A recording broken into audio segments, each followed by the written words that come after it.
they're just amazing. And what's most amazing about them, you guys, is what I said. They are doers. They are action people. And the only difference between him and I and him and us is the level of action that he's implemented into his life. That's the only difference. And I love that he leads by example. I love that. And that's the most important and the most influential way to lead. So without further ado, Scott.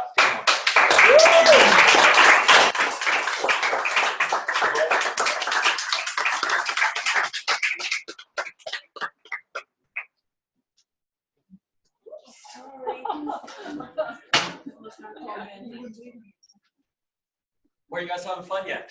Yeah. Outstanding. Well, hello everybody online, and you're some of my favorite people because you have a lot of reasons to not be here right now. Nobody's watching, and so one of the things that I think is great about successful people is they do what they have to do, what they need to do when nobody's looking and nobody's watching. So you're probably on right now. You have no accountability. Nobody's making sure that you're there. Nobody's making sure that you're paying attention. Nobody's making sure that you're taking notes and you're there. So thank you for being here. And I know Noah Sigmund is online. I know that Gary Brooks, my buddy up in Canada, is online today. So thanks guys for being here. I know James Hunsinger down in Tyler, Texas is online. So great job, folks. I'm pretty excited about this.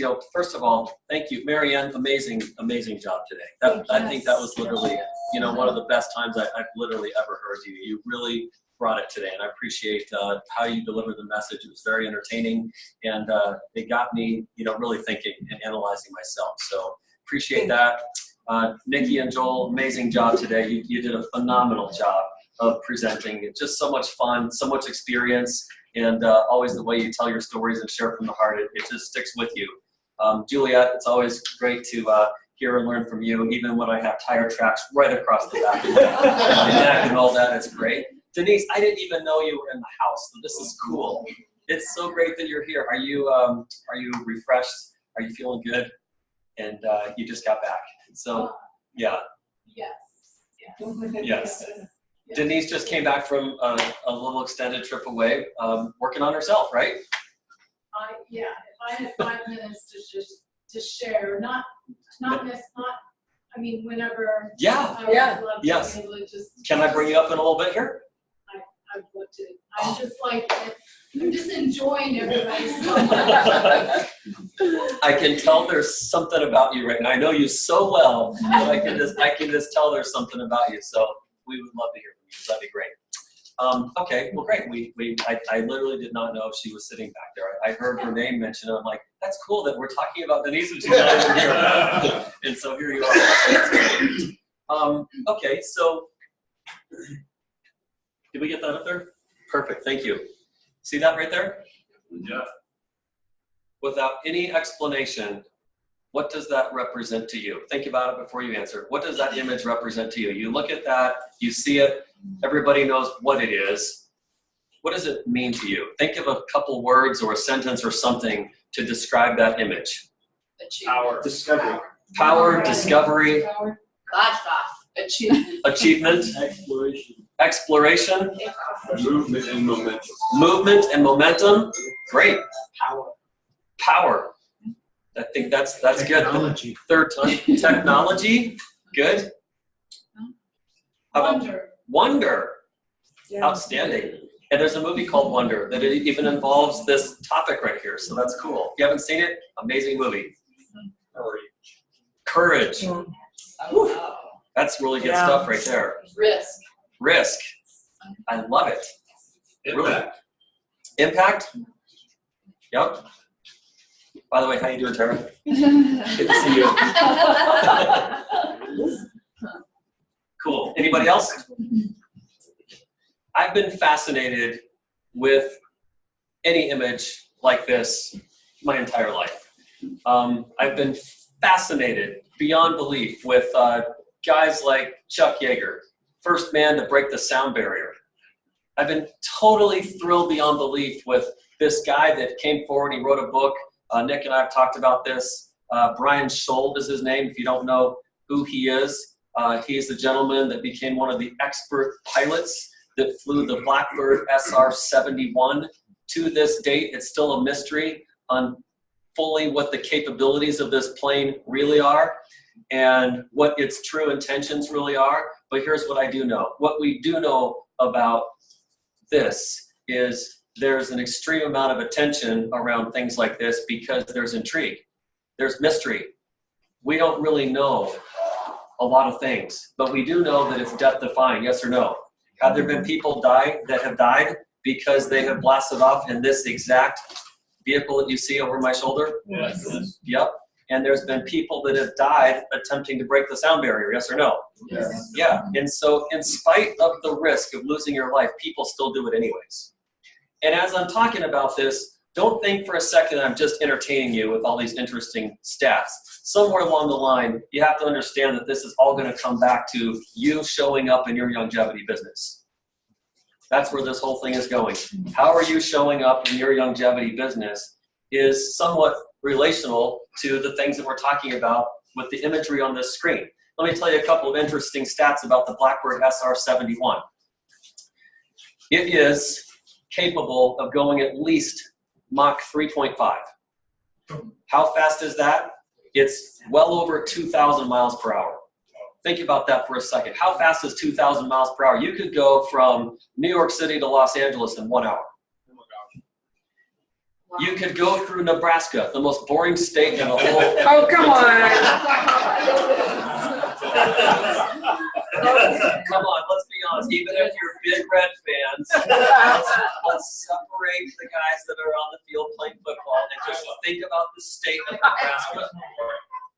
Iowa's right in there. I agree. Yeah. So if you love corn and flat, then you love Nebraska, and that's cool. That's great. So if you've got to go someplace, though, you guys know how painfully staking it is to have to go through Nebraska in its entirety. Did you know that in this Blackbird SR-71, you could cover the whole state of Nebraska in 7 minutes? Wow. That kind of brings a different perspective about hitting Nebraska, doesn't it? Yeah. When this plane is on the tarmac taxiing for takeoff, it is dripping fuel all over the tarmac. So much so that somewhere around a quarter of its fuel capacity is lost just in taxiing, and there's not even been any thrust in the throttle. It's just leaking fuel everywhere. You know why? It's because the takeoff has so much torque, so much energy, so much thrust that it stretches the entire, whatever the materials are, top secret, it stretches and elongates all the materials made to create this shell in such a capacity that it's in that moment that it tightens down all the seams and locks in everything that created air and space before, and it's sealed very, very tight, no more leakage. But they thought about that when they built this thing because there was going to be so much power that they had to calculate the stretch factor. Isn't that amazing? Wow. How does that relate to you showing up in your longevity business? When you take off, can you see how you have to be stretched? Can you see how you have to grow a little bit and be willing to lose some things before you take off, i.e. fuel? How do you like that analogy? Are you willing to go through some loss in your ability to actually get off the ground and to take off?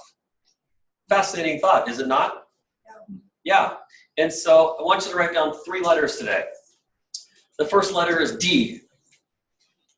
D as in Delta. We'll use aviation terms today. L as in Lima. E as in Echo. D-L-E. D stands for decide. Okay, so let's talk about decide. When you decided, or did you not, you get to decide if you decided or not. Did you decide? So here you are in longevity, and apparently you made some kind of decision, but my question for you is how much of a decision did you really make to take on yourself and take on this vehicle we call longevity? And just like the Blackbird SR-71, are you willing to stretch yourself so that once you take off, you can be in perfect harmony once you get up in the air? Are you willing to, did you make that kind of a decision? Or did you make the kind of decision that says, I don't know, easy come, easy go, a lot of other things in my life. If this happens to work out, cool. If it doesn't, cool. I'll just take it as it comes. Was that your attitude when you got into longevity? Or did you actually realize that maybe, in fact, you fell in love with something or someone? Let's talk about being in love for just a moment. Interesting topic, isn't it? Being in love, that's kind of cool. I think probably all of you have experienced being in love with something or someone in the course of your life, even if it wasn't reciprocated. True or false? True. Yep. Haven't you been in love with a place you've been? Like you say, man, I just loved it when we went to France and saw the Eiffel Tower. Oh my goodness, it just made my heart sing. Maybe you climbed to the top of a 14,000-foot mountain here in Colorado, and finally you felt what it was like to reach the pinnacle of something and to be separated from technology and the rest of the world, and you just felt this incredible peace that came over you, and it was that peace that just made you fall in love with that moment or that experience. Maybe a certain person has crossed your paths and you developed some kind of a relationship. Maybe it was a great friend and you use the definition of love. You say, I just love this person. I love how they make me feel when I'm around them. Just, man, the more time I can get with this person, I just love that feeling. Maybe it was a delicious meal that you ate. Somebody cooked for you, prepared something. You went to an amazing restaurant, a 5-star restaurant. You got in front of an amazing chef that just knew what they were doing. They knew their craft. They knew their business. And you tasted that meal and you smelled the aroma leading up to it. You ever walked into grandma's kitchen, or maybe it was your spouse that's an amazing chef, and you entered the room, you've been outside, you came in, all of a sudden it's like, whoa, it just overwhelms you and overpowers you. Your sensories are on overload. You're like, whew, your mouth starts to watering, and you almost kind of get hot flashes thinking about the moment coming when you're going to get to put it in your mouth and just taste this savory goodness that's been created. Can you picture that in your mind? Can you feel that? Can you go to that place where you had those sets of emotions? Maybe you actually fell so in love, smitten in a romantic relationship that, you know, it was like the best person on the planet that you could ever imagine spending the rest of your life with. Maybe you got married to this person in your existence. Nonetheless, whatever the outcome was, you still went through the journey of being in love with something, yes or no? Yes. So when you think about what it was or why it was that you experienced this love, isn't that, in fact, the ultimate pinnacle of why we're drawn to something or why we remain in something, yes or no? Yes. So the fact that you're here, the fact that you currently remain inside of longevity says that this love exists in such a capacity that it's magnetic and it keeps you here. Do you like the feeling? How many of you want the feeling to remain?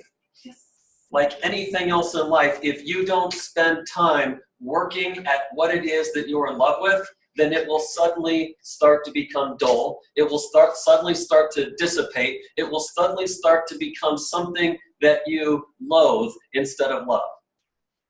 And you never want to get to a place to where you loathe longevity and loathe your business and loathe this concept of building a team of dynamic, amazing people that also are in love with people and culture and the things that we do here to save lives and change lives and enhance people's ability to experience something extraordinary in their life, right? Right. Yeah.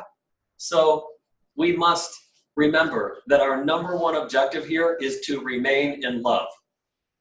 Here's one of the most important things that I know on how to do that. It's to spend time here and with each other. When you come to a Super Saturday, it's not just showing up to check something off your list so you can tell your team, I did that.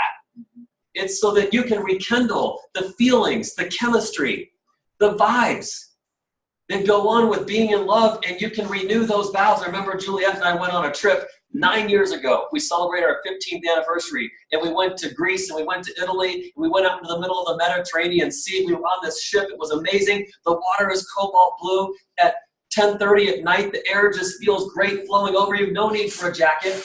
You're not cold.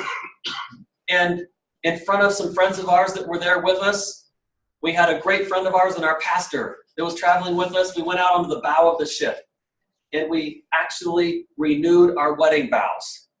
How cool is that? Romantic, amazing backdrop, phenomenal scenery, beautiful people that we shared the experience with, and even people that we didn't know were overcome that who are these people that are thinking of something so cool to do? Can we like peek and lurk and be there too? And we gave everybody permission, and they came and they saw and they enjoyed, and they came up to us afterwards. That was so beautiful. was wonderful. How cool was that? Oh, we need to do that too. So if you're in love like that about longevity, just like all the people that wanted to be a part of that moment when we spoke our love for each other, is that how people feel when they're around you? Are they drawn to you because they can tell that you have these feelings of love about who you are, who you're spending time with, and what you belong to, what you're up to, what you're engaged to, and this thing called longevity? How many people are out there that have never experienced the feelings that you might be able to portray onto other people, and they just want a piece of that because it's so rare, like a precious metal or a gem that you would never lay your hands on? Except, I bet you, most people in this room, yeah, you've seen diamonds in jewelry and diamonds in rings, but I'll bet you that you've never held one in the raw. I'll bet you most people have never held a precious gem like that in the raw that didn't already belong to something. It had just been harvested, in other words. That's what we have here.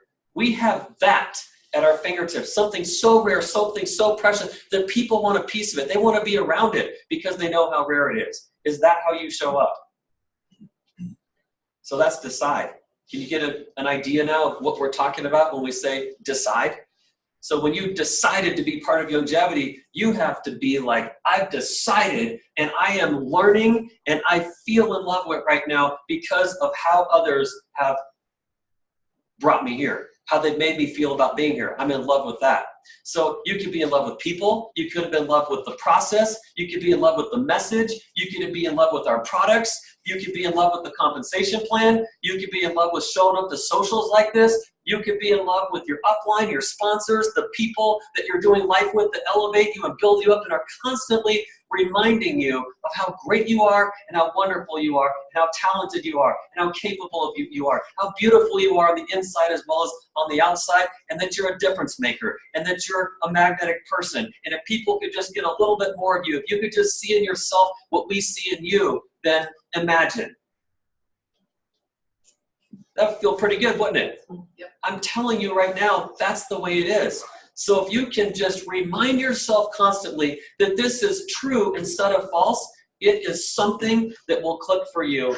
It's hard to explain. It gets inside of you. It gets in your head. It gets in your heart. It gets in your breath. It gets in everything. And it's impossible for it to not be coming out of your pores because there's so much of it inside of you. You ever eaten garlic before and you can smell yourself? You ever had asparagus and you went to the bathroom and you're like, woo, I had asparagus. Come on, tell me you guys know what I'm talking about. Tim. You all are looking at me like, really? Okay, fine. Go have asparagus for lunch today and watch what happens to your teeth. When it gets inside of you, people can tell. It's an aroma, it's a thing, it's an aura. So you have to decide. When you decide and you own this, then you'll own the outcome. You will own the outcome. The next thing you have to do is you have to learn. L stands for learn. Learn. Remember L, Lima? You have to learn. So I remember, speaking of learning and speaking of this image, and that fascination I had for Brian Scholl and Chuck Yeager and the people like Joe Tanner that have been inside this spacecraft that, you know, I know personally and a few of you in this room do as well. They had to learn. And I'll never forget the first day of flight school. So they all inspired me and I'm like, someday that's me, I'm gonna do that. And I made a decision. I decided first, I'm going to flight school. End of story. And I did. I had bought this 1984 Toyota Supra Turbo and drove it to California at 18 years old, and I went and enrolled into flight school. And it was an amazing decision. I was nervous, I was scared, and all I kept telling myself in my head is, okay, I can do this. I'm good enough. If other people can do this, I can do this too. And someday I'm going to be flying those skies, whether they're friendly or not, I'm going to be flying those skies. And so I went out there, I enrolled, I moved into the dormitory, it was all beginning, and I was nervous like all get up because I'm thinking that's going to be me, this is my destiny, this is why I'm here.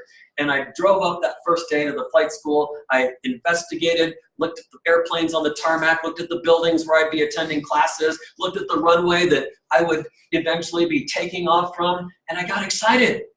And I'm thinking, okay, I've got a lot to learn. And the next couple of days, I started showing up for classes. And, you know, these instructors were amazing, and I knew they had wisdom and experience. Their logbooks were filled with incredible, you know, amounts of hours and time in the cockpits. And here they were teaching me. And I remember my flight instructor. His name was Rich Ellis.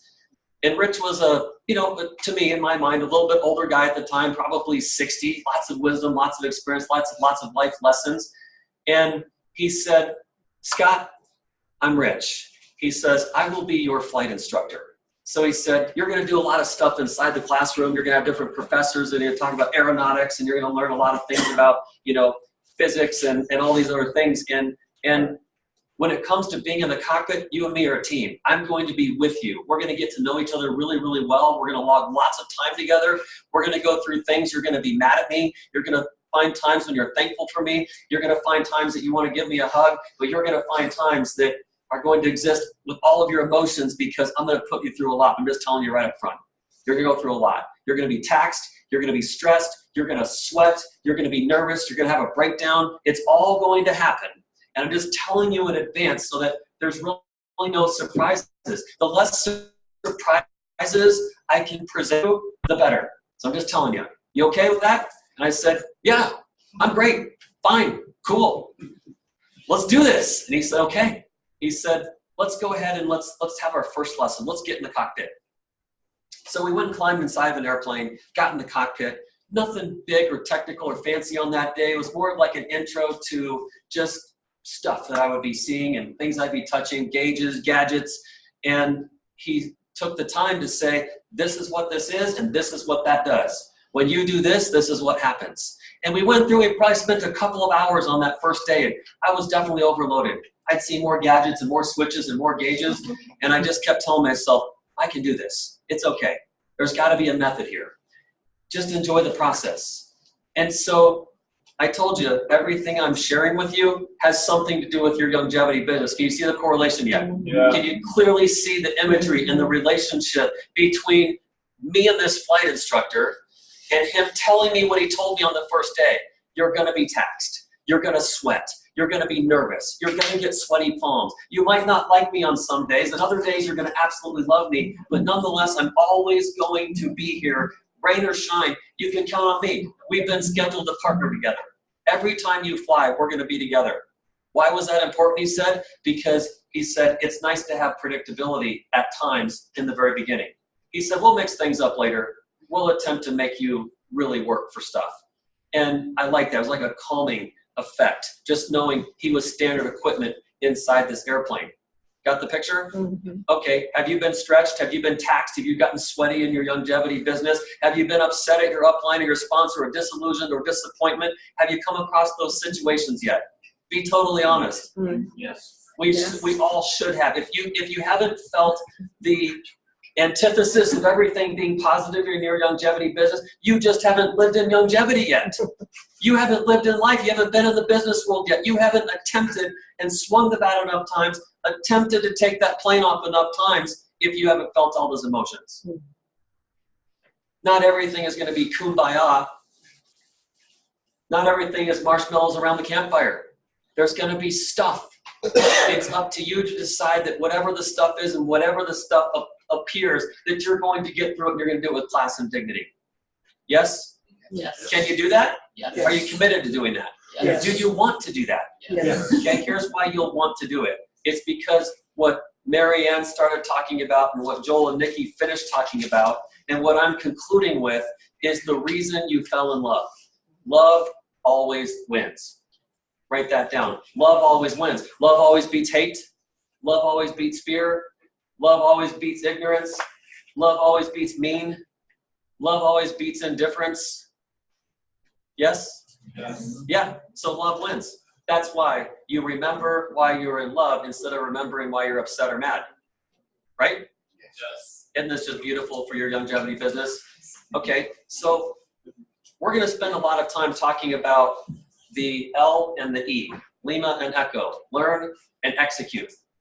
So I'm going to give you one more example of learning. So it's just like flight school. I love flying today. It's one of my passions. It's just something that's in my blood, and I know I'm going to do a lot more of it in the future, and I'm excited about that. So I also remember about 4 years ago, my oldest son decided to take up golf, and he was super excited about it. And I was excited too, because I'd always wanted to learn how to play golf, but I just never really gave myself the time or the attention or the desire to really follow through and do it. And I'm thinking, now's the perfect time. He's like going to be on a golf team. He's going to be taking lessons and instruction. I cannot let him just go out there and become this phenomenal golfer when it's always been in the back of my head. I better do this now, and I better do it too. So I decided. He had already decided. He was on the golf team, not me.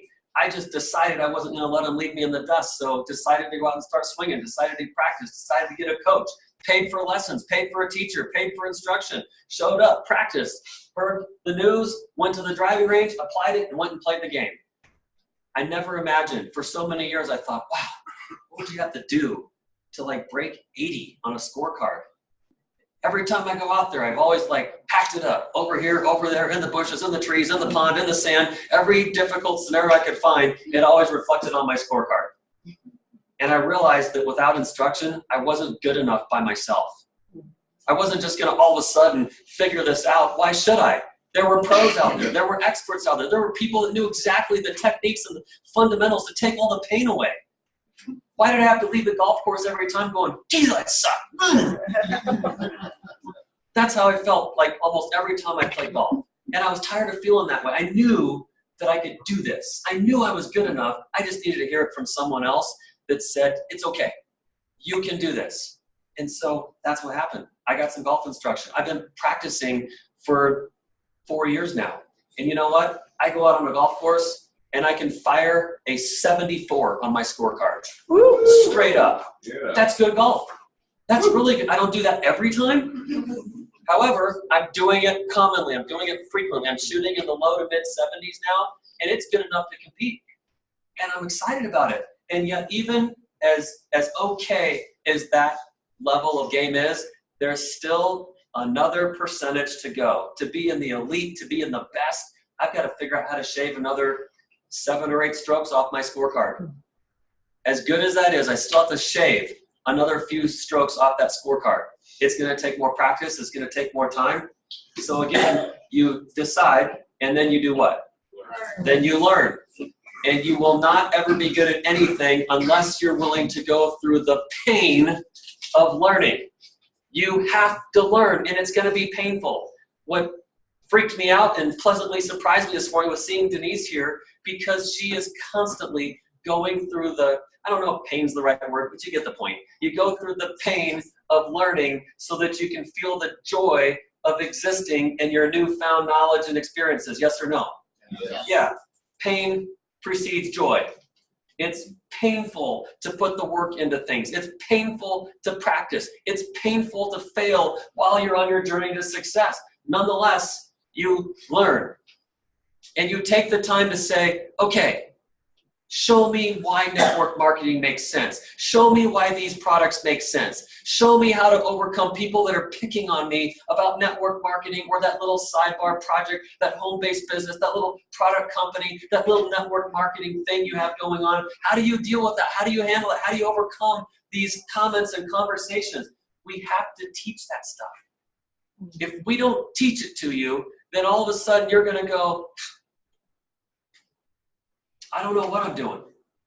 And if you feel like you are doing this alone, that's the wrong feeling. Remember my flight instructor, you're not alone. We are paired together. We are together at all times. I'm standard equipment around you. If you have questions or something doesn't make sense, something isn't logical to you, if you're nervous, if you're afraid, tell me about it. We'll get through it together. So you have to learn. Got it? Got it. Okay. And then echo, it comes down to execution. Execute. That means you do it, you follow through. As was already discussed this morning, you take action. You take action. There has to be action or nothing ever occurs. If you don't push on the accelerator, the car never moves. If you don't push on the throttle, the plane never takes off. The rocket ship never takes off. You know why that thing takes off? 2 things occur.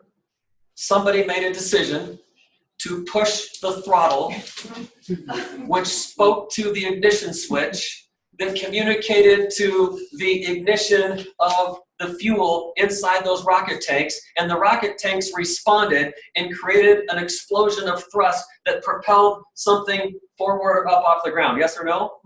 But it all started with what? A decision. And you never would have known how to execute anything unless you learned. So see why the order is important? Here's what happens. You come in, you didn't decide, you just were in the moment. And you filled out an application really without deciding anything. And then you decided you'd give this a half-baked effort, and without learning anything, you decided to go fly the airplane. Could you imagine for a moment if I showed up at flight school that day and my flight instructor said, "Hey, I'm Rich, here's the keys, good luck."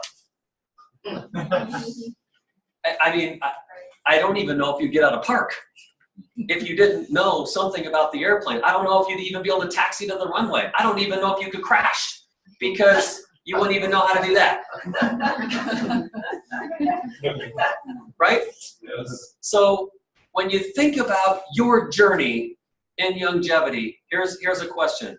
Has it been in the form of what we're talking about? Did you fully own the decision to do this? Because I'm going to tell you something. When Juliet and I decided to build this business because of our instructors, our flight instructors, our teachers, our coaches, Tom and Denise, when we came to longevity, we made a decision, like full-on decision. We decided, we committed, we gave our word. I remember them saying, here's the lesson, here's what you need to do. Will you do that? And as soon as we said yes, it was like, okay, we owned that. We just said we would do it. Now we're going to do it. So many people forget what they said. So many people misremember. So many people forget, or they forgot. They forgot why they fell in love. It's so much easier to quit than it is to fight. Fight. It's an okay word to use. Some people think of that word as, oh, it's a form of evil. It's a form of aggression. I choose that, you know what? In love, you fight. You fight for what you want to hold on to. Because if you don't fight for it, someone's going to steal it right out of your hands. I know a guy that loved his iPhone. And he was on a subway. And he had his earbuds in. And he closed his eyes like this and he sat back. And all of a sudden the music stopped. He's like, that's funny. Still got my cords. I'm plugged in. He looked down. No iPhone on the end of his cord. Somebody took it from him. He didn't want it that badly. He wasn't paying attention. Somebody else wanted it more than he did. Sure. Happened 2 weeks ago. On a subway. In New York. In Paris. So you have to fight to hold on to what it is that you value, what it is that you cherish, because if you don't hold on to it, your friends, your spouse, your children, your career, the things that you hold on, like church, clubs and socials that you belong to, they'll get taken right away for somebody will want it more than you. How about Charlie Blackman? You know who he is? Yes. Yes. Somebody besides Blake or Marianne tell me who Charlie Blackman is. Rocky. Colorado Rocky. What position does he play? Center field. Center field, that's right. Is he decent, okay, or is he pretty phenomenal? Phenomenal. Phenomenal. So phenomenal that he just did what? All-star game. He just went to the All-Star game, and he played his position, which is center field in the All-Star game, and they mic'd him up. They mic'd him up. They put him on a microphone. He's got a job to do. He's serious as all get out. He's in center field. He doesn't want to look silly. He doesn't want to embarrass himself. He's got to be paying attention, so they mic'd him up. And here was a little charade of Charlie Blackman in center field. That was interesting. So he was in center field all mic'd up, and the pitches are happening, and he's doing stuff like this.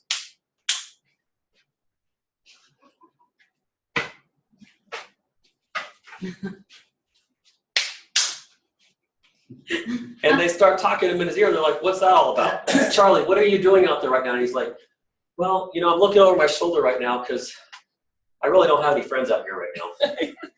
And I'm kind of out here all by myself. And there's nobody to talk to around me, so I'm kind of entertaining myself. So he goes, I see the pitches happening. Yeah, something may happen, but right now I'm just kind of doing some grass kicking, and then I'm making sure that there's no holes in my glove, and then I'm looking around over my shoulder to see if I got any friends in the audience. And so the point is that whatever it is that you do, you got to have this relaxed intensity about you. I can assure you he was ready for that play. The other side of him is he was having fun. He knew he was mic'd up. He knew the whole world was watching him. He knew he was on television. He knew that and he probably thought everybody was expecting him to give some really serious answer about that moment. They said, "What are you doing?" He's like, "Well, duh, what do you think I'm doing? I'm waiting for that ball to come up into the bat right at me, and if it does, I'm gonna catch it. That's what I'm doing out here." So he was having fun with the reporters. And so I just want to remind everybody, is as serious as you want to make your business, learn how to have fun in the process. Don't get so serious about your business that you're not laughing, that you're not smiling, that you're not having a party, that you're not getting together for socials. You know what we did at our house last week? I'm sorry if some of you didn't come. It was something where we just said, hey, we're going to open up our home. If you want to come on over. We're going to have games. We're going to laugh. We're going to play. And we're going to do life together. We're going to break some bread together. We're going to have food. We're going to have hors d'oeuvres and some drinks. And then we're going to do some business training. And some people showed up. It wasn't particular to anybody or any person or any group or any team or any rank. We just said, come on over. And we had a party. You know why we had a party? Because so many times we get together for weddings and when? Funerals. Weddings and funerals are when we get together. Why do we wait for weddings and funerals? I've always said, you know what? While people are alive and happy and kicking and screaming, why don't we just celebrate that person while they're alive instead of when it's too late?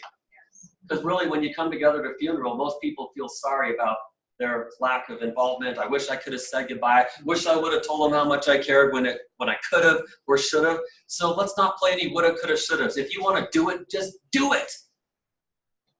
Now. Mm-hmm. Yeah. Right? Yeah. Just do it was a great slogan. You've heard me say this before. They just forgot to put now on the end of it. Yeah. I'll get together with you sometime means never. Hey, let's connect sometime soon. That's not going to happen. I'll try and connect. I'll try and connect with you soon. How about the person on voicemail? I'm sorry, I can't come to the phone right now. But if you leave your number, I'll try to call you back. That's like a $50 So playing this game that Marianne was talking about, that would be very costly. So she played a game where she had to pay to say those words. So how badly do you want to say but, can't, and try, right? Anyhow, but that is a lot of people's voicemail message. Listen, you'll laugh next time you listen to people's voicemail. Oh, I'm so sorry, I can't come to the phone right now. Please leave your name and number and the reason for your call. I'll try to get back to you. It's like, that's as good as not leaving any message. You'll never call me back. So at any rate, yeah, so I took up golf and you have to practice, you have to go play, you have to get in trouble, you have to learn how to hit out of horrible circumstances and keep your head on straight when you get flustered. Do you have to keep your head on straight when you get flustered in longevity? Yeah, sometimes you're going to be hitting out of the sand. Sometimes you're going to have to take a penalty stroke because you went in the water. Sometimes you're going to have to hit from the drop zone. Sometimes you're going to tee off and it isn't going to go more than 20 or 30 yards. You just mishit the ball. It happens. Get over it and say, why? And by the way, it's never the equipment. The reason for your ball not having straight flight is never the equipment. I cannot tell you how many times I have seen people take $350 golf clubs. As a matter of fact, I have a really good friend I just witnessed that happen to in the last 12 months. Driver, right in the pond. Like, did I just see that? The driver went flying into the middle of the pond. Like, you're not getting that back. I don't think. I mean, are you going to put on scuba gear and go find that now? No.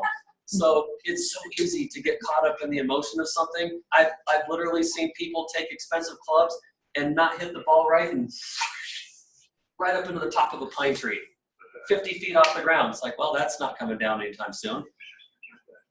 It's not the equipment, it's you. It's the techniques that you're using. Because someone that knew the techniques could take your cheap, inexpensive, non-branded, non-sponsored club and go hit that ball perfectly right now. It's not the equipment. So remember that. If there's ever a challenge or a problem, it's always what? It's always you. It's not the equipment. So guys, I want to come back now and talk about all these things. I want to apply them directly. So we've talked philosophy. Now let's talk specific technique. You ready? Mhm. This is like the workshop portion. Are you prepared? Yes. Are you ready? Yes. You got all that imagery in your head? You got the philosophy down? You're okay here? You're okay here? Okay. Every time somebody decides to partner with you in longevity, what was it they were really saying yes to? You. They were not saying yes to longevity. It's just, think about this. I do like the name longevity. I think in the name it says a lot of things. They're not marrying the name or those letters put together to make up the cool sound of the name of the company. They married you.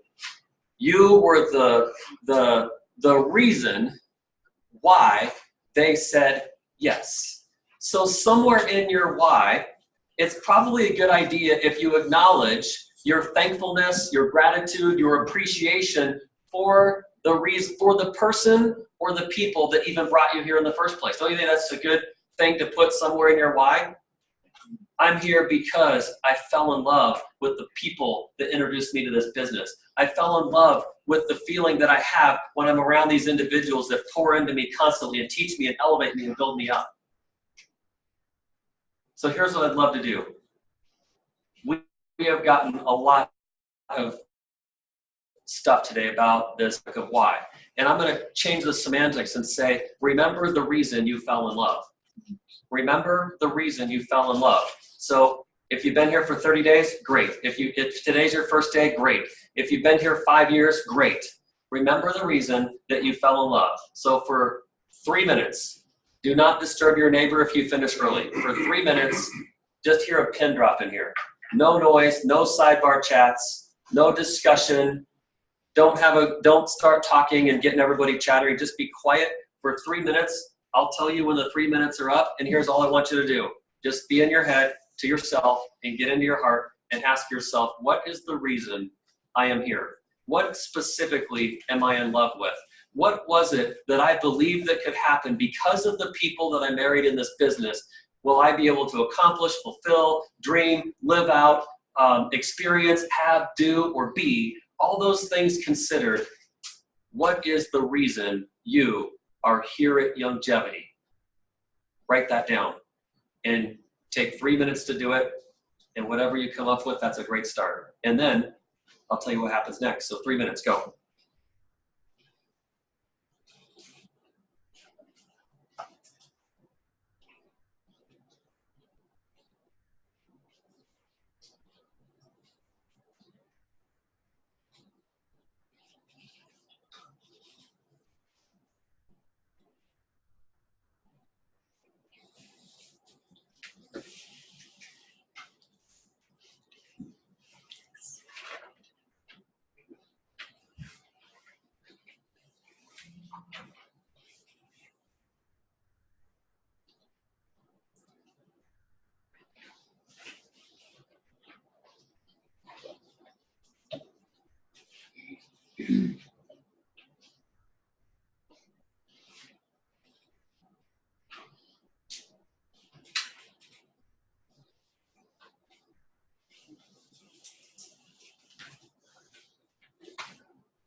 All right, time's up.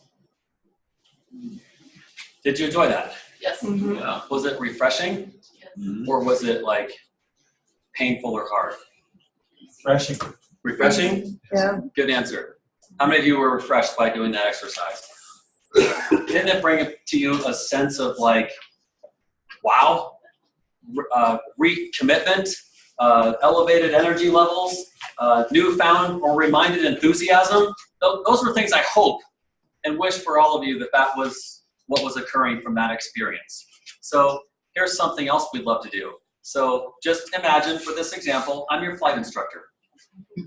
Okay? My goal is that at some point, sooner than later, you're capable of taking off. So that's the objective. Got it? Before you can take off, you have to be what's called cleared for takeoff. So someone has to clear you for takeoff. You don't decide when you take off. You're told when you can take off.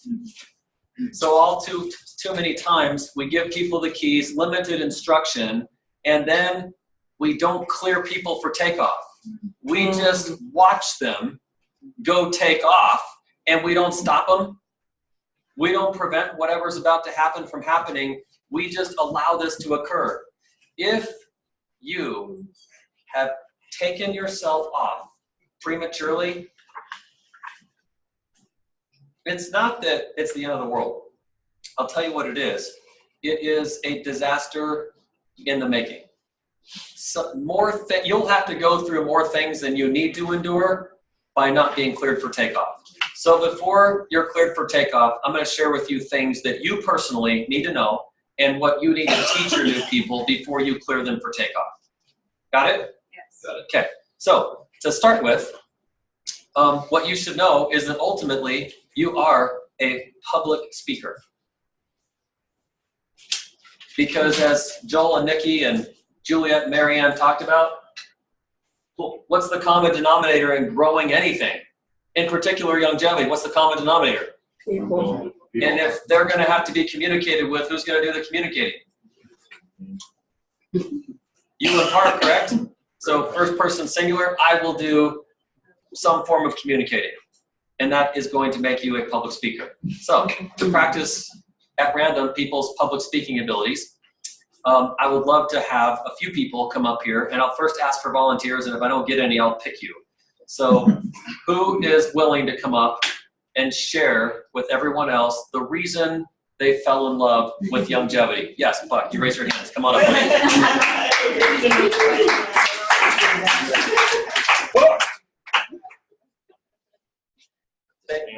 Yep, you got to stand here. So Marianne will tell you if you're out of the camera. Great to see you, Buck. Thank you so much. Yeah. Yep, you got it. Go ahead. Can I look at my notes? You can. So, by the way, why don't you start by introducing yourself to everybody? So, who are you? Where are you from? Who introduced you to longevity, and how long have you been with the company? My name is Buck Johnson. Implanted from Springfield, Illinois, here to Longmont. My wife and I, Judy, we lived out in Springfield for most of our life together, and then we would come to this area for the mountains. So we decided to move out here, and so we did, and been out here since January. And what was it? How long have you been in longevity? Oh, Who introduced you, and how long you been? So Marinko and Diane introduced us first to my wife, and then I was supporting my wife. I think she talked to Diane at a coffee shop or a health food store, I think. Yeah. And they have that in common. Okay. Healthy food and all that. And then she goes, "You won't believe that there's this car parked right out in the parking lot here that has longevity and 90 for life on it." And we would listen to a radio show. I don't know if anybody's heard of the George Norrie show, Coast to Coast. Anyway, they'd have Doc Wallach on there all the time. So I'm like, "You're kidding. I wonder why that's out there." And then she goes, "Well, I just met someone. They have these meetings and they talk about longevity and 90 for life." And I'm like, "You're kidding." Because we had taken that product before. Wow. And we had got off on a different track into another company, begins with a K, that does similar things. But I always loved the product. I was like, "Oh, that's awesome." Well, long story short, she found out that, they've got these meetings, and we got back on the product. And so she goes, "Yeah, they have these meetings, and some of these people, these amazing people have amazing careers, they just meet right down the road here." And these business people that have all these great successes. And I was like, "You're kidding." She goes, "Oh, no, one of the top marketers is right here, Tom's right here, and he's talking." And really? So we got intrigued, came, and that's kind of how we got it. That's fantastic. What a great story. Yeah, give him a hand.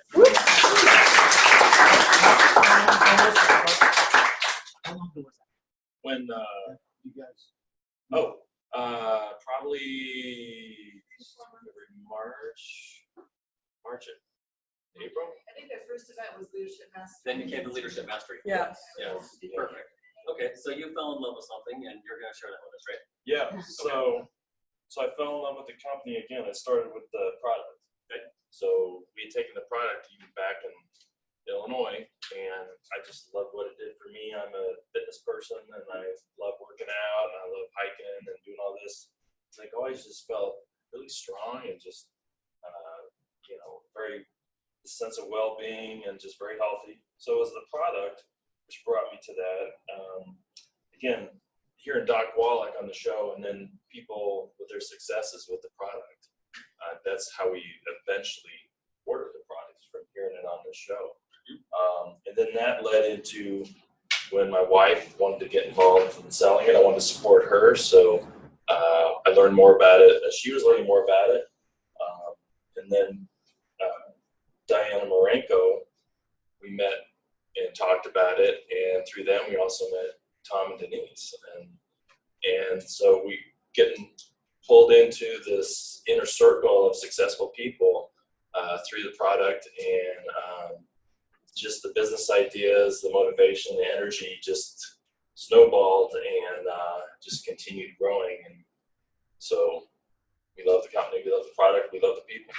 That's fantastic. Wow. Simple enough. Appreciate it.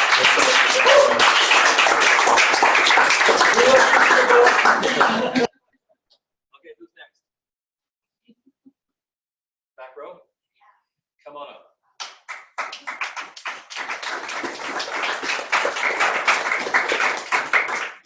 So hi, we haven't officially met.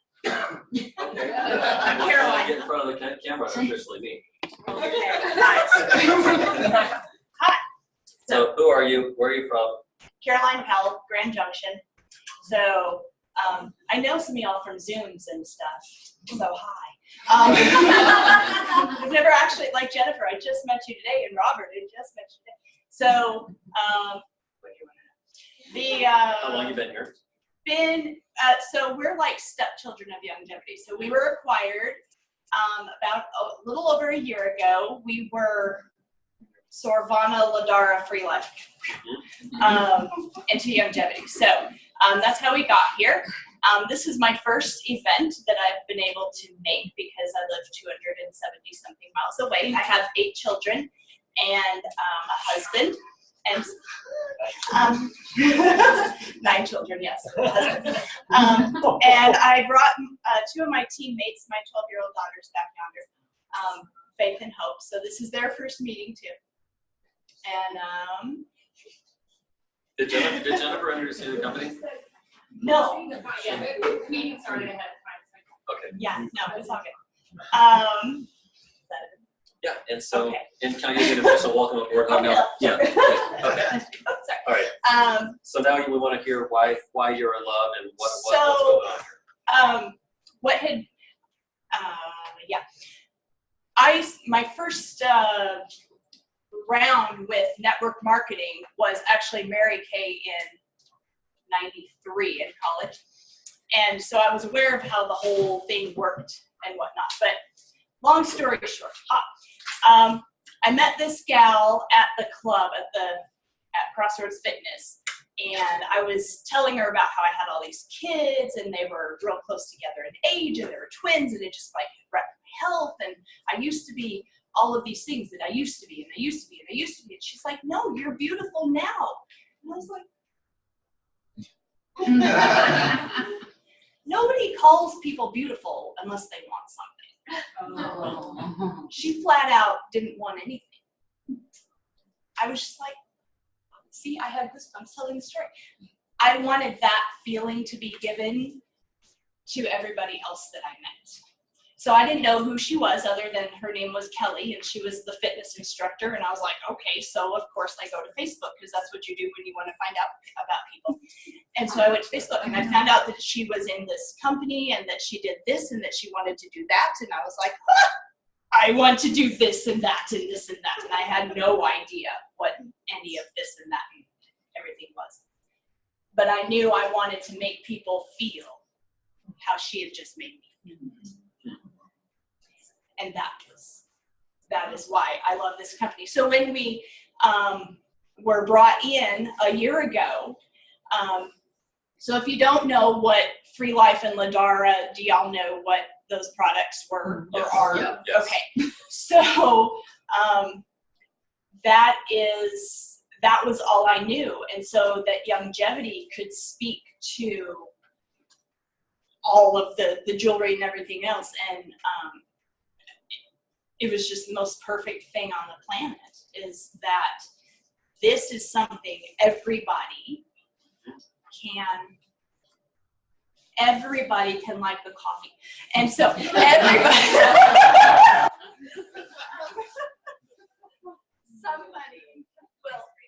somebody will have a need or a desire for something that we can provide. And somebody will know somebody that has a need or a desire for something that we have.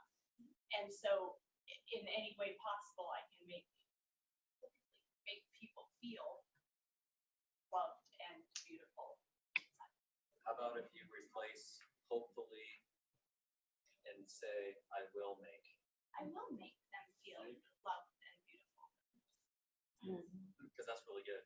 And you know what I appreciate most about you is the fact that you called me like a week or so ago and we had this great conversation on the phone and you were looking for that connection, right? Yes, because Yep. our community in Grand Junction is not what y'all's community is here.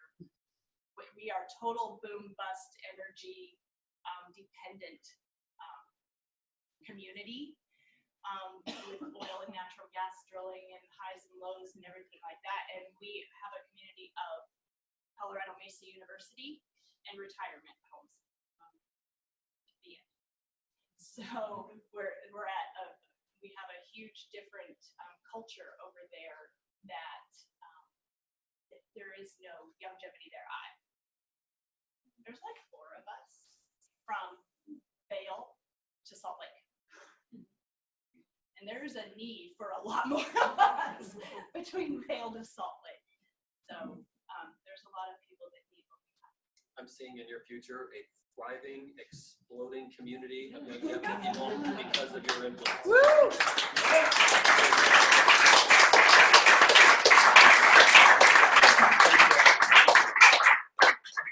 I'll figure out one more person.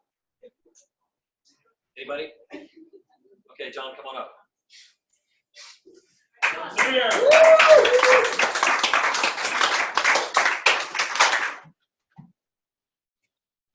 Great. Good to see you, my friend. Thanks for letting me up here. Yeah, of course.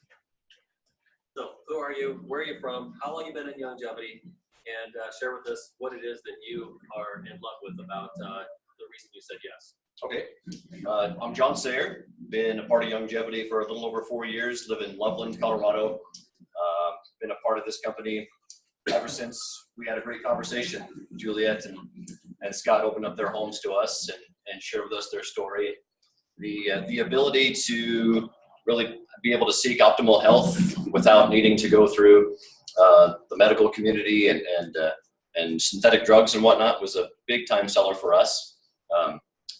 My father, back 7 years ago, was snorkeling in 10 feet deep of water when he started to drown and then got a heart attack. Make a long story short out of that, he did survive.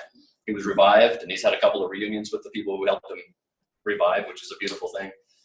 But through the research of his family, he found out that every male on his father's side for 2 or 3 generations died of heart disease in their mid-50s. So here he is in his early 60s thinking, wow, I already beat the odds, but this could happen again. And so that made me look at myself thinking, at this point, I'm 10 years from that.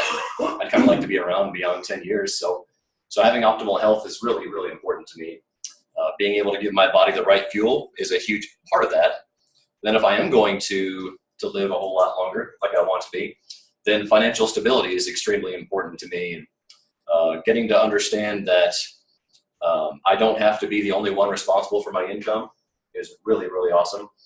To be able to think about it from the perspective of helping other people who may want the same thing and know that I'm not able to succeed without being able to help someone else succeed just really, really charges me from my perspective of wanting to help others and then also wanting to help myself.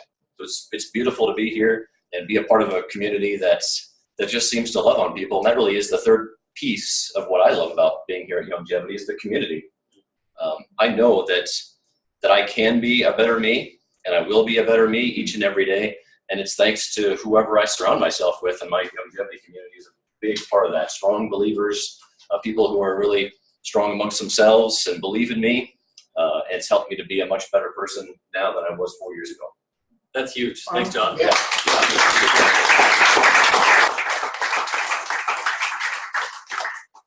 I want to stretch your minds for just a second. Sometimes the hardest piece to talk about what you fell in love with is the financial part of it. Because you've probably been programmed like me somewhere in your life that money is the root of something. So when you admit that you love what money can do for you, if you believe that old nasty message, then you somehow deep inside you feel like somewhere you're being shamed or ridiculed or condemned for your thoughts about money. What if you could eliminate that program? Do you understand that money is only evil if it's an evil person's hands? Right? So money has nothing to do with it. It's never money, it's who's behind the money. So good people are behind the money. Aren't good things happening? Aren't wonderful things happening in life? Yeah. So, here's something interesting. Would you agree that out in the corporate world that $100,000 a year job is a pretty high paying job, yes or no? Yes. So it's kind of cool when in the corporate world, people are like, oh yeah, I make 6 figures a year. People love to say that. And you remember somebody saying that to you at some point in your life and you're like, wow, that person makes 6 figures a year doing their job. That must be an amazing job. How could I ever get a job like that? Now, here's something to expand your mindset around money. What if 6 figures a year was your play money? It had nothing to do with paying your bills, nothing to do with your job, nothing whatsoever other than that was your play budget, and you had to spend it because play goes into your budget. Most people do not have a play line item in their budget. It's Excel Energy, it's Comcast, it's State Farm, it's your mortgage, it's your rent, it's your gas, it's your groceries, it's your utilities, it's your garbage, it's your daycare. Fill in the rest of the blanks. When did you ever see a budget that had fun, play, party, enjoyment? It's very rare. So could you imagine, will you imagine, can you imagine with me having 6 figures a year that you have to spend on things that replenish yourself, restore yourself, make you laugh, make you smile, and fill the bucket of adventure and enjoyment? How about that for a budgeted line item? Yes? You guys like that one? Yes! Okay, so that's all I'm going to do. We're going to do one more. And I love this because Brittany has been with Longevity for about 30 days or so. And so I'd love to hear what's on her mind about what she was falling in love with here at Longevity. So give Brittany a hand.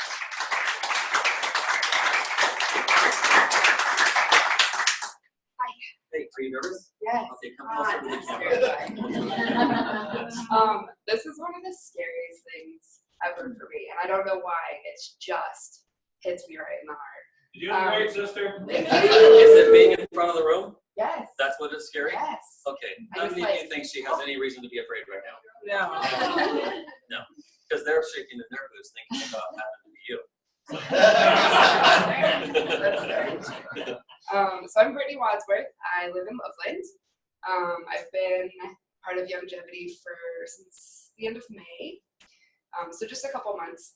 I just recently kind of got more into it, more involved. I do calls with Nikki, and that's really helped a lot my thinking. But I love it because this is my jam. I think I'm gonna be really great at this. So that gets me up in the morning. Right.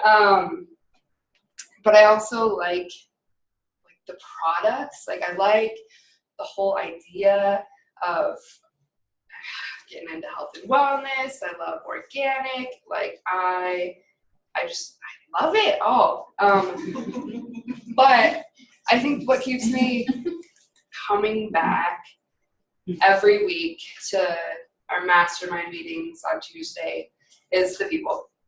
I mean, it's incredible to have this group of people that I hardly know. I barely know them, that just get so excited when I'm there. That's huge. I don't know. It's super inspiring to me, and I want to give that to other people. I want my family to feel like that when I'm around. I want to give that to my friends. I want to give that to people on the street. I'm pretty open to talking to everybody. But now I have something to talk about that's really awesome. I love the learning about myself, learning about the products, learning about personal development. I just found podcasts the other day, which I was telling you about. That it's amazing. There's so many people out there that do this, and I want to be one of them. I want to be really good at it. So that's my spiel. And how many of you feel great?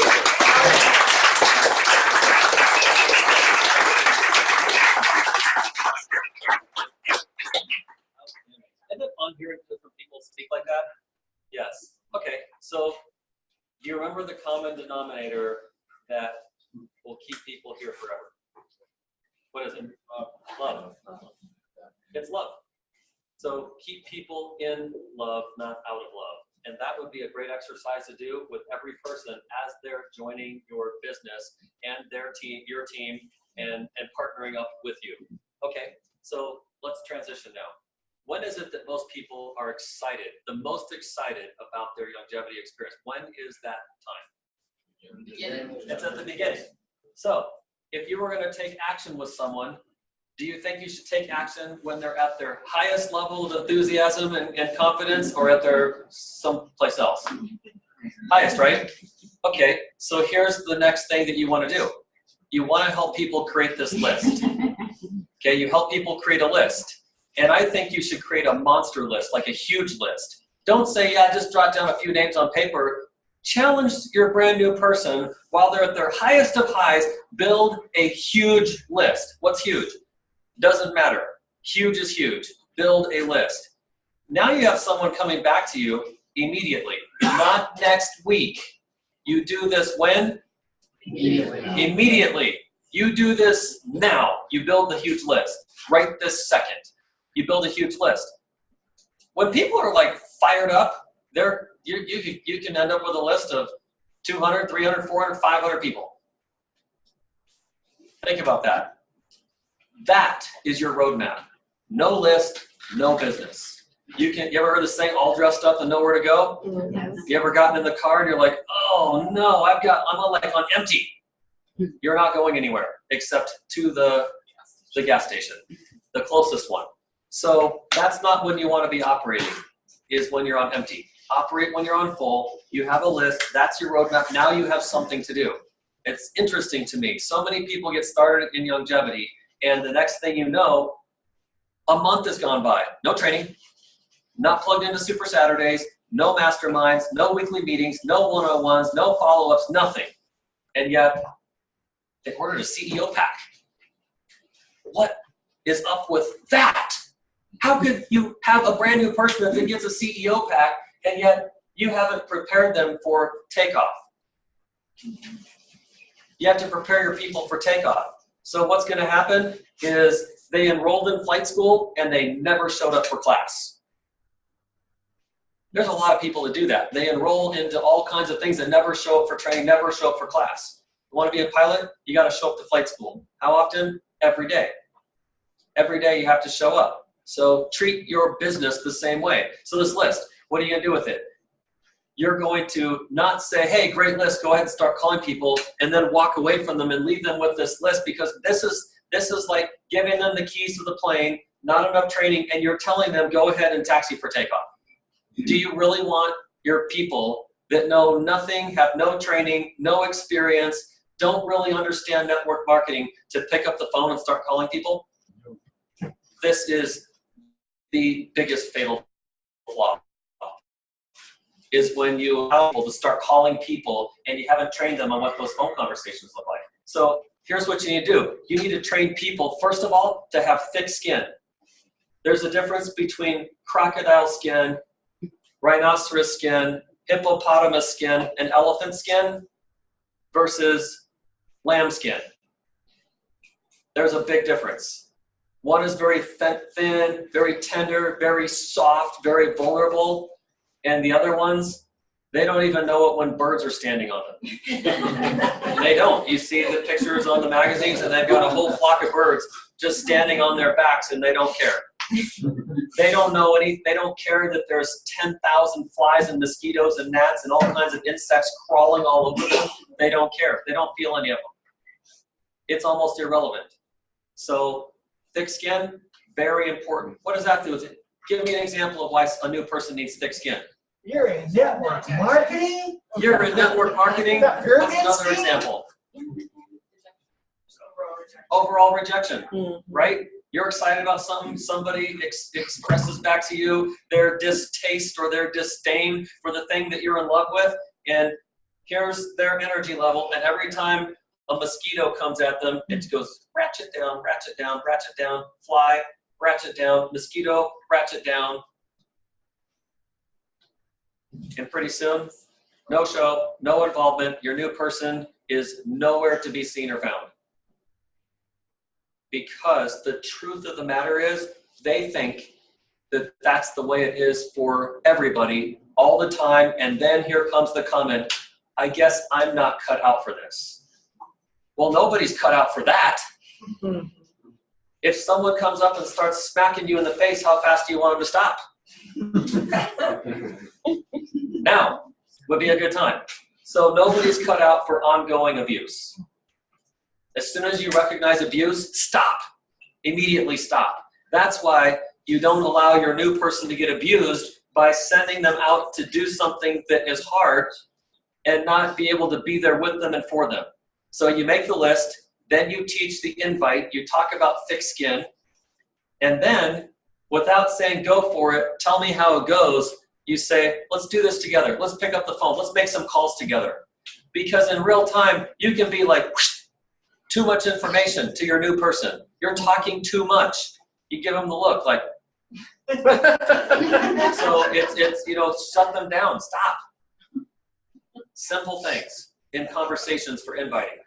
And you watch people have these 30-minute calls, long-winded epistles, explaining science, detail, how you get paid, circles, legs, sales associates. It means nothing to a prospect except confusion and jargon. You cannot let your new people do this. You have to make these calls with them. So I teach posture, I teach confidence, I teach attitude, you teach swag, you teach moxie, you teach tone, You teach cadence. See how all that makes a difference? I'll give you an example. I'll use all those things I just said right now, and I'll give you an invite. You want to hear one? Yes. You want to hear an invite with all those things considered? Yes. Okay. Don't think about each ingredient. It's just they're in there. And the way you get to this place is you've done them. You do them. You have felt what it feels like to not do it right, and you need a do-over. When you tee off your golf ball and it goes shanked off to the right over and out of bounds and you're frustrated, you don't say, I quit. You say, I did not swing this club correctly. And the only way I'm going to swing it better is to say, what happened? What did I do? I've been on the tee box before, and I have not had a good shot. And I'll ask the people around me. I'll say, did you guys see what happened there? What happened? What did I do wrong? And people will be like, oh, here's what you did. I won't tell you because it's overwhelming. And so they'll be like, oh, in your backswing, this is what happened. Or in your follow through, this is what happened. Or you stood up and you didn't stay down. And you didn't follow through. You just kind of gave up on the swing. You didn't come all the way through. So those are things that people might tell you. And that's what you need in a good coach, a good upline, a good mentor is to say, hey, don't worry about it. We've had golf balls going all over the place. That's why we're good now. So if you want to be good, you're going to have to be willing to take a few bad shots. Okay, get over it. Can we all do that? Yes. Say, get over it. Get over it. Just like that. And see how you said it? You say, get over it. It's like, get over it. Do that. Get over it. See how that sounds? It even feels good saying it. It's like, yeah, get over it. You cannot be a wussy, not even with your self-talk. You talking to yourself, just say, Scott, get over it. And you move on, and you go get better, and you do it better. You do it different, and you ask for help, and you ask for coaching, and you ask for advice. That's how you get good at anything. So these invites, and don't take this as the law. You don't have to do this invite. I'm not telling you this is the invite of all invites, or you have to do the invite this way. I'm just giving you an example. I can give you 10 different examples. I can change my personality. I can change my tone. I can change my cadence. I can talk louder. I can talk softer. I can talk slowly. I can talk quickly. Think about the person you're talking to. Be nice, be humble, be considerate, be composed, be confident. All right? So here's a great invite. If I was new and I could take my brain now and park it inside of a new person and be that new person making that call. So my name is Scott. I'm brand new. I just am making my very first phone call to my list of 200 people. That's the foundation for this invite. Got it? Okay, so when am I? Brand new. Brand new. How many people on my list? 200. 200. And I'm brand new. That's really all you need to know. I've just gotten some really good coaching though, like phenomenal coaching, amazing coaching. I feel like, okay, I got this, I'm ready. And this is when we go get in the airplane. Flight instructor's still sitting next to me, but I got it. Let's go take this thing off. If anything goes wrong, they're right there. They'll save me before we crash and perish. That's what you're thinking in the cockpit when you're in flight school. So here we are. We're rolling out on the taxiway. We're pushing in the throttle, go, go, go. We're moving down the runway. We're getting some speed. And I pick up the phone and I say, hey, Greg, this is Scott. And he says, hey, man, because that's what he would say to me. Hey, man, what's happening? And I'd be like, I'm doing really well. Got a second? He goes, yeah, what's up? And I say, hey, you know what? I've been thinking about you. I've got an amazing project that I'm working on right now. I'm really excited about it. And knowing you as well as you do, I think this would be an amazing fit for you. However, I'm not sure. You open to exploring some possibilities, maybe shooting the breeze on this topic a little bit and seeing where this could go? Because, Greg, here's what I want you to know. I can only pick 9 people. I can only pick 9. I've got a list of 200 that I'll call if I have to. However, I don't think I'm going to get further than about 25 before I find those 9. Obviously, I'm calling you pretty early in this list, and that's why we're even having a conversation. And if anything, that should show you why I think so highly of you if I'm calling you on the front side instead of taking a chance with you later on down the road. What do you say? What's good for you tomorrow? What do you think about that invite? Yeah. Give me some feedback. How'd you feel about it? What'd you like about it? What didn't you like about it? How'd that sound to you? It's good. Good. Sound pretty solid? Yeah. Yeah, sound pretty solid. Maybe. Pass for a new person, wouldn't it? Mhm. Yeah. If you could say that as a new person, say it in your words, be you. Don't say, oh, I gotta sound like, don't sound like me. Just, you sound like you with confidence. Don't go weird on somebody. You don't want them going, this is Judy, right? I could have sworn you said this was Judy. Where'd she go? Don't have someone respond to you over the phone by that. If you do that, then you're not being you. So I said that's what Greg would say to me if I called him up. Hey man, what's up? That's what he would say. So you just be your normal self with the message that you came to deliver. So what we put into that? Did you notice that somewhere in there? Well, throughout, I never said longevity, did I? No. Did I ever mention a product? No. Did I ever talk about something I wanted to sell Greg? No. Did I ever mention that I needed something from Greg? No. No. In fact, how did I put that to Greg? That I might have a fit for him, correct? Yes. Right. And it might be a fit for him. And then to see if it is or it isn't, what am I doing? I'm inviting him to come to the table and let's kick around some possibilities. That's pretty fair, isn't it? Yeah. Isn't that what you would do with anything else? If you were starting a team, if you were starting a group, if you were starting a band, if you were starting a club, if you were starting a company, a coffee shop, a sewing get together, isn't that basically say it to people? Hey, I'm starting a sewing club. I've only got 9 chairs and 9 sewing machines. You can only bring as many people as you have sewing machines, right?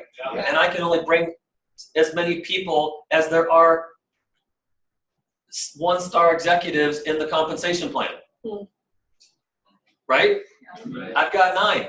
I'm going to build 9 people to 1-star executive.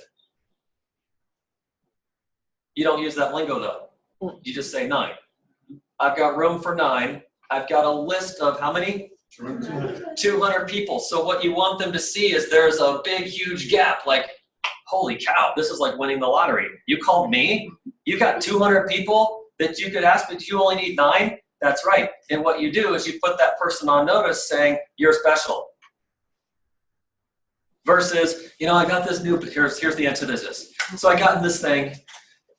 I'm evaluating it. I'd love your opinion. And I kind of would need you to build the business because I'm going to sponsor you into this thing. And if you do well, I do well, and I'm going to make some money off you.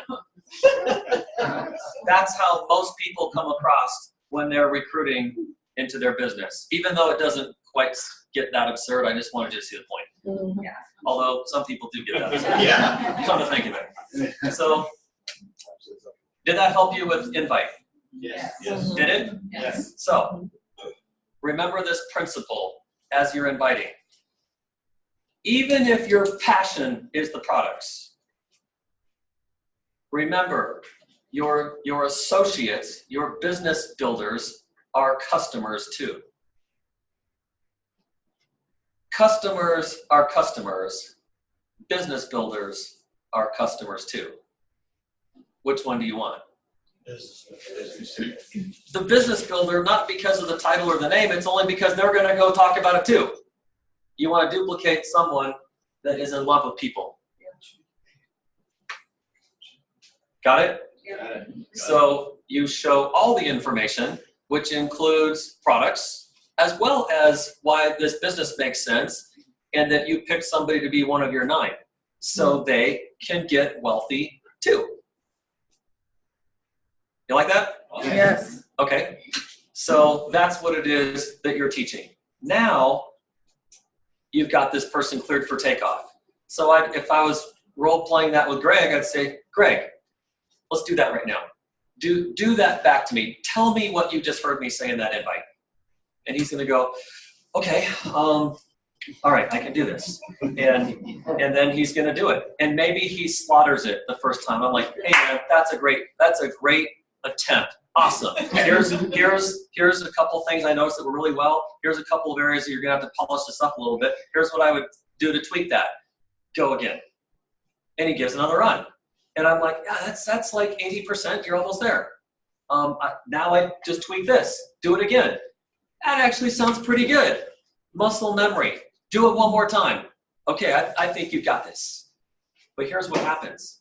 Now you're going to pick up the phone. This is when the hot flash comes. And I'm not talking to you ladies alone. I'm talking about everybody gets a hot flash. So it's when you get sweaty palms. You get sweaty under your armpits. Your neck turns red. You need to take a breath. Okay, I can do this. It's just the fear, and there's nothing to be afraid of. If you're on the other end of the phone and you had somebody call you and talk the way I just role played, you'd actually not sleep that night.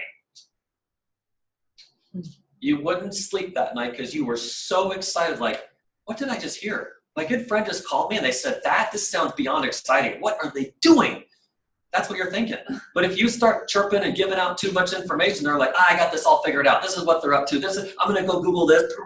And pretty soon their screen is full of stuff and they're reading this article and that opinion and this person's blog. And then they call you back and say, you know what? I think I got this whole thing pegged out. I don't know if I'm interested. Thanks anyways. That's what happens.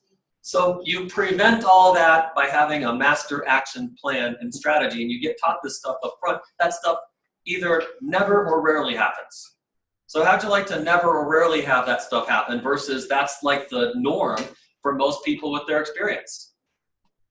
So why does this happen? It's because you're actually experiencing the flee or fight syndrome. You're afraid of something. So when you're afraid of something, what happens to your blood? It leaves your head and it goes to your extremities. What is it that gets sweaty? You got a lot of blood flowing. Your fingers will actually swell up because that's part of flee or fight. Now you got the blood where you can defend yourself. So it goes to your armpits. These are sweat glands. It goes everywhere. You perspire. So the blood is leaving your head. When it leaves your head, what happens to your ability to communicate effectively on the phone? It goes with it. It goes with it. So this is why you could be having a conversation with a new person. They're going, okay, yeah, I got it. And when it's just the two of you, it gets role played out well. But now the rubber hits the road and they're on the phone and you're like, I thought we just talked about this. Where did you go? Greg, in this role, I mean, that isn't what we just role played. How did you get over there? It's because new people are not confident enough yet. And that's why you have to be there for them saying, you did great.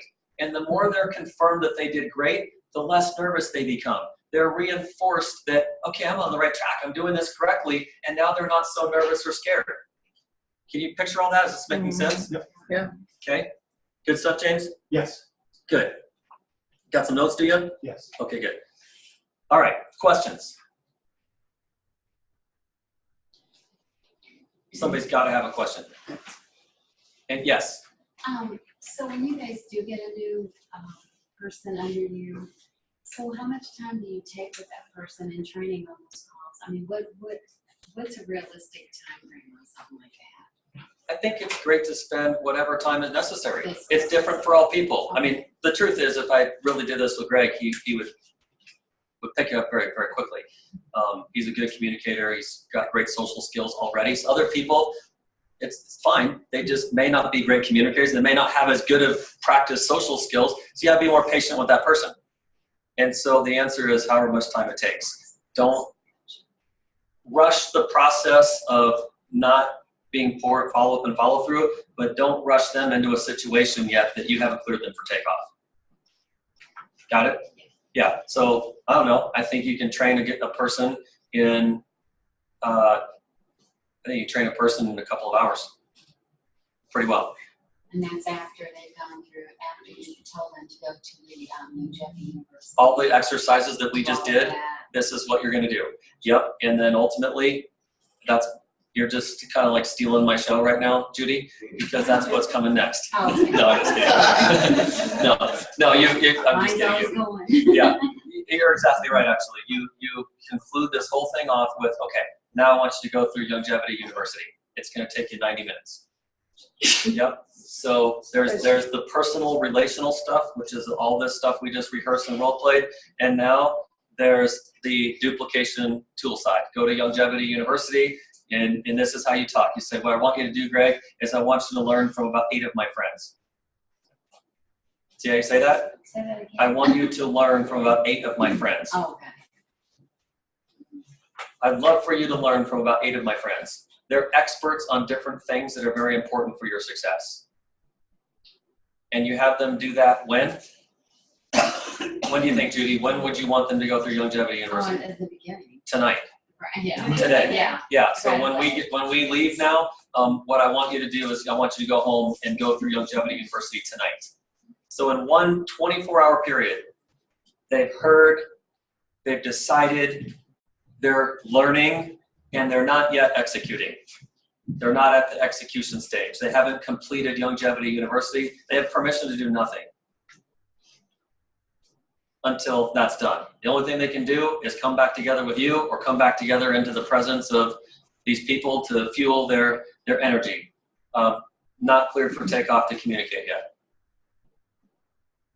So if your people, if your business isn't growing after all this, it's because you're not duplicating this process with people. You're not capturing people when they're most excited, and you're not getting people cleared for takeoff because they're not through Longevity University yet. Does this sound reasonable to everybody? Yes. We have any questions on the chat bar, Marianne? Anybody? No, everybody is loving it and saying amen. Okay. So some guy said, treat your business as mandatory as going to class every day. Hashtag rhino skin. Who said that? Who said it? Was that Gary? That was Gary. All right. Thank you, Gary. Mm-hmm. Keep people in love and not out of love. There we go. He said that too? Yes. So Yes. Gary's the chirper. And they over said excellent. there. Okay. Perfect. Mm-hmm. Excellent. Okay. So I'm going to be done, and I really want you to hear from my amazing friend, Denise Chenault. And the last thing I have to say, so by the way, on a scale of 1 to 10, how did we do today? Awesome.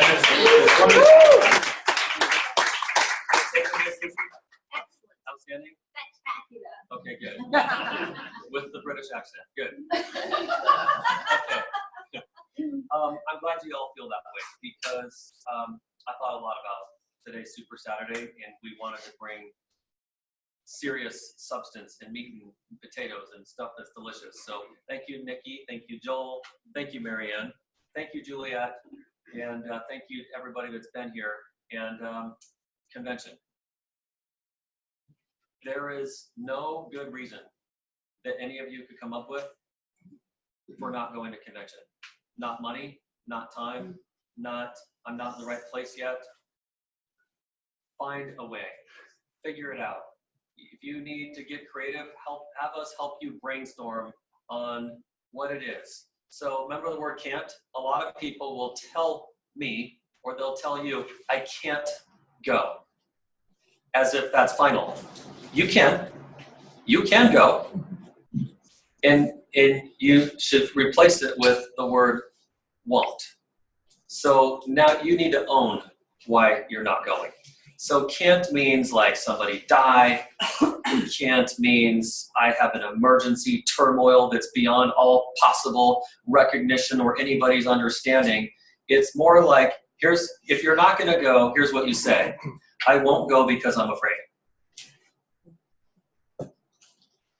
And at least you're being honest at that point. I won't go because I'm afraid. Then we can at least process your fear. So do you follow what I'm saying? Does it make sense? Mm-hmm. Go to convention. This is like our 29th or 30th year in network marketing. I could probably count on one hand in 30 years the times that we haven't missed something significant, and I don't think it's more than maybe once. Every major event we've always been to.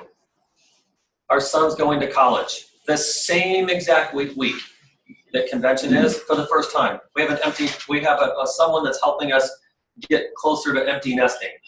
And we're struggling with it. It's hard. You know, you're like thinking, man, my firstborn is leaving the nest and going off to college. So yeah, naturally we want to be there and move them in and do all that stuff. And we're going to do all that, and we're going to convention. The next day. The next day. So it's like we move him in and then we go to the airport and get on an airplane. A lot of people will use that as a crutch because we don't understand, oh man, my firstborn and oldest is going to college. So everybody goes, oh yeah, you're right, free hall pass. Free hall pass. It's your chicken exit. We get it, we understand. There's nothing I understand. I don't understand. If your dream and your reasons and your being in love is that big of a deal, you'll always find a way to bet on love instead of betting on fear. So if you're really in love with longevity, prove it. What is longevity anyways? Is it the name? What is it? It's the people. So you're going to convention to be with the people. And if you don't go to the people, it's like not showing up to the wedding. Weddings occur with people. So this concept of marriage and people equals longevity. You got to go to the wedding. And the convention is the wedding. You show up. So if you show up to a funeral or you show up to a wedding, then show up to convention. Because it's equally as important, if not as important. So you gotta be there. That's all I can say. We got major things happening. You're gonna be around all the right people, not all the wrong people. If you want to solidify your business and your dream and your commitments, you go there to be around these particular people. All of the serious, focused, accomplished, well-intentioned people will be at convention. So there's literally, they put out an announcement yesterday. Did you see it? There's only 200 tickets left. And when thousands have been sold in 200, and guess what? Those 200 tickets are the oversell tickets. It's already sold out. They're overselling the convention by 200 seats. You know why they're overselling it? Because life happens and 200 people, they estimate, won't show up even though they bought the ticket. So get to convention and take it as serious as you would anything else in your life, like going to college. And on that note, I want to thank you all to be here, and I want you to meet, again, some of you have been able to hang out with this person. Some of you have done a lot of life with this person. Some of you will call this person your bestest bestie. And some of you might say, wow, I've really not heard or spent hardly any time around Denise. I've seen her out there, and now's your chance to see her up close and personal. And Denise, I'm so thankful for you. So is Juliet. And we love you to pieces. You're just like a sister, a best friend, someone that is always a truth teller, and you're raw and real. And I know that whatever you have to share is something we are all going to benefit from. So everyone online,